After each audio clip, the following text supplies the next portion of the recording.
itu di Indonesia, penyakit jantung ini merupakan penyebab kematian nomor 2 setelah stroke. Serangan jantung. Serangan jantung di usia yang masih produktif. Menyerang dengan tidak memandang usia. Waspada serangan penyakit jantung. Seru sekali di sini ya. Semakin kesini makin banyak penyakit nih. Iya nih, Bud. Ini aja ada nama penyakit jantung koroner, Bud. Apa aja maksudnya penyakit ini? Ya, kamu nih sekolah tinggi-tinggi masa? Ngerti kamu ngerti enggak ini, Bud? Enggak juga sih. Ya mana kamu ini ya? Assalamualaikum teman-teman anak semua. Jadi anak dengar-dengar kau ini semua bingung tentang PJK itu seperti apa. Mau nggak anak jelasin kau semua? Ya, lah kamu ngerti. Sudah anak bilang kau semua anak ini dokter masa depan kau semua. Iya sudah ini. Gimana? Jadi ya sebelum anak jelasin, ayo kita pegangan tangan.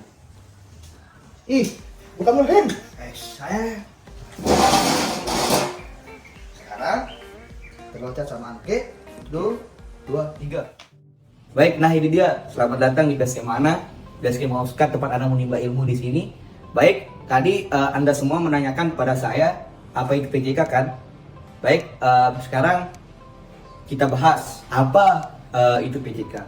Jadi penyakit PJK atau yang biasa disebut penyakit jantung koroner itu adalah penyakit yang terjadi akibat kekurangan darah pada otot jantung.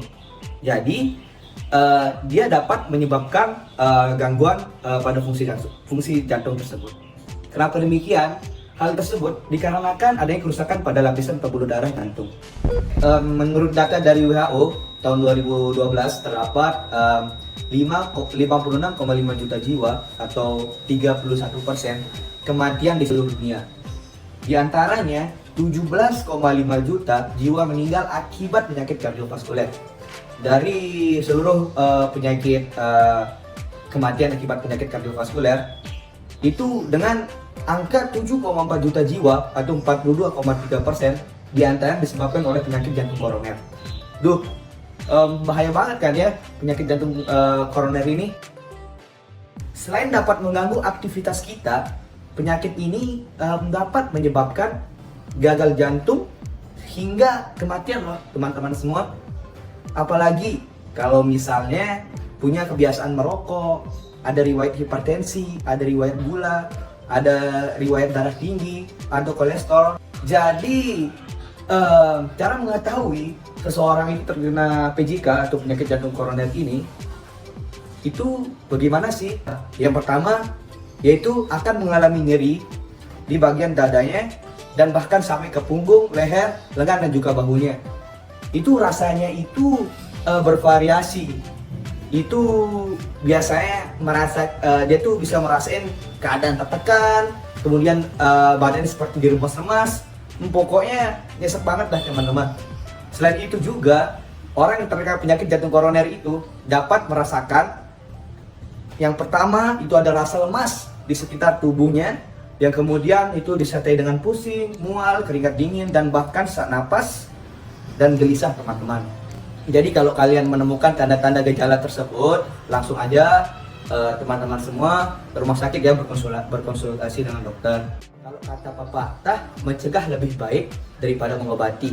Nah, jadi sekarang yuk kita cegah penyakit ini bareng-bareng dengan cara menerapkan gaya hidup sehat dan perilaku cerdik teman-teman.